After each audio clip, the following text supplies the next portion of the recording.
养生侃侃而谈，健康如约而至。我是你们的好朋友木子。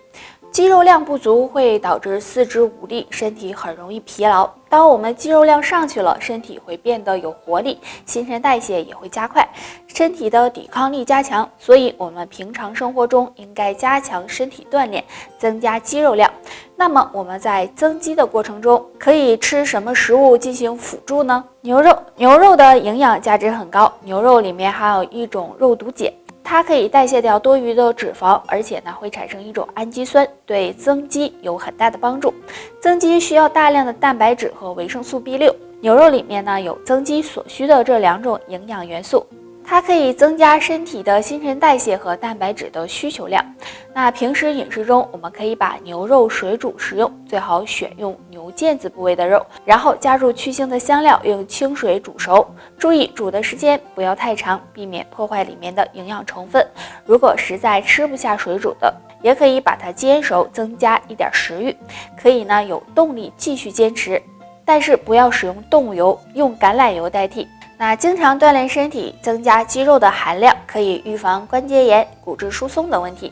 想要拥有一个好的身体，还是要通过锻炼才能够实现哦。我们身上的血液呀，滋养着全身。如果血液中存在垃圾，血管呢就会堵塞，影响健康。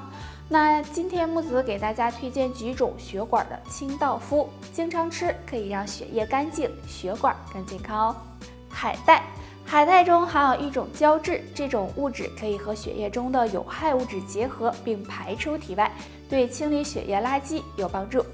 猕猴桃中含有丰富的维生素 C、胡萝卜素以及矿物质，可以增强血管的柔韧性。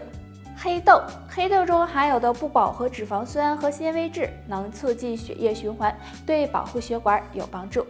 荞麦含有多种人体所必需的氨基酸，还含有胆碱、维生素 B1、B2， 经常吃有净化血液、强健血管的作用。青椒含有的营养也很多，其中含有的维生素 C、维生素 E 和叶绿素能够清理血液垃圾，防止血液。大家都知道，如果血液流通顺畅，那么身体也会很健康。但如果血管内垃圾过多，血液就会变粘稠，血管出现堵塞。那么怎么判断血液粘稠不粘稠呢？大家可以蹲下试一试。如果蹲时间长了，出现气喘、呼吸困难以及呼吸急促的情况，就要小心，可能是血液粘稠了。那血液粘稠该怎么办呢？下面教大家一个小动作，每天做一做，帮助清理血液垃圾，预防血栓。这个动作非常简单，自然站立，双脚分开，与肩同宽，双手在腹部上叠放，然后左手向身体左侧甩动画圈。做完再换右手，因为我们的手上和手臂上有很多的经络和穴位，这个动作可以促进血液循环，不仅可以预防血液粘稠，还能帮助保护心脏。每天做3到5分钟，对身体有很大好处。大家应该都听说过高血脂，如果平时吃了高油脂、高热量的食物，就可能会引起血脂升高。血脂高对身体有很多危害，经常表现为头晕、头痛、胸闷、心痛等。今天教大家一个小动作，每天坚持练，帮助血脂降下去。动作还是比较简单的，躺着就能做。每天睡觉前可以躺在床上，双腿并拢伸直，双手自然的放在身体两侧，全身放松，然后将双腿向上抬起，大腿和地面垂直，小腿和大腿垂直，脚尖朝向天花板，这样保持5到10分钟。这个抬腿的动作可以促进气血运行，使气血畅通，而且抬腿时会流汗，能够把身体内的酸性毒素排出，将血中脂肪燃烧掉，有很好的降血脂的效果。不过要每天坚持做才会有效果哦。除了上面这个小动作外，想要降血脂，大家平时在吃完饭后可以出去走一走，每次走半小时以上，不仅可以促进消化和吸收，还有利于是健康的信号灯。若出现这3种情况，大家需当心。情况1：眼屎粘稠半透明。如果眼屎变得粘稠，而且是半透明状的，大家就要小心，很可能是要感冒的信号。若是还伴有眼白发红，要警惕病毒性结膜炎，最好及时检查一下。情况2：眼屎发白呈细长形。如果出现这种情况的眼屎，很可能是眼睛干涩引起的，那大多发生在用眼过度或者是经常戴隐形眼镜的人身上，大家需注意缓解眼睛疲劳。情况3，眼屎颜色深而且很多。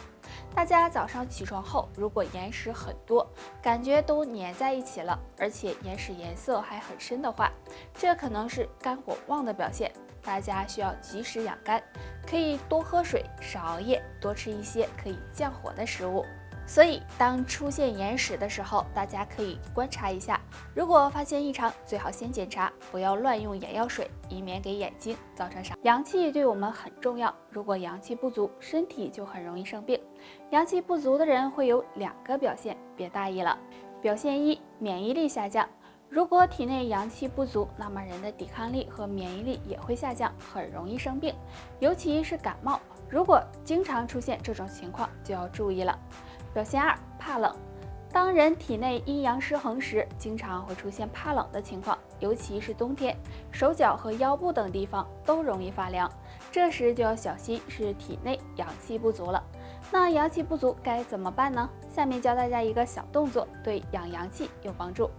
在地上铺个瑜伽垫，坐在上面，将双腿弯曲，双手交叉抱住小腿，将重心放在臀部下面，然后抬起双腿，让大腿尽量的靠向腹部，保持这样的姿势，然后前后的摆动，每次3到5分钟。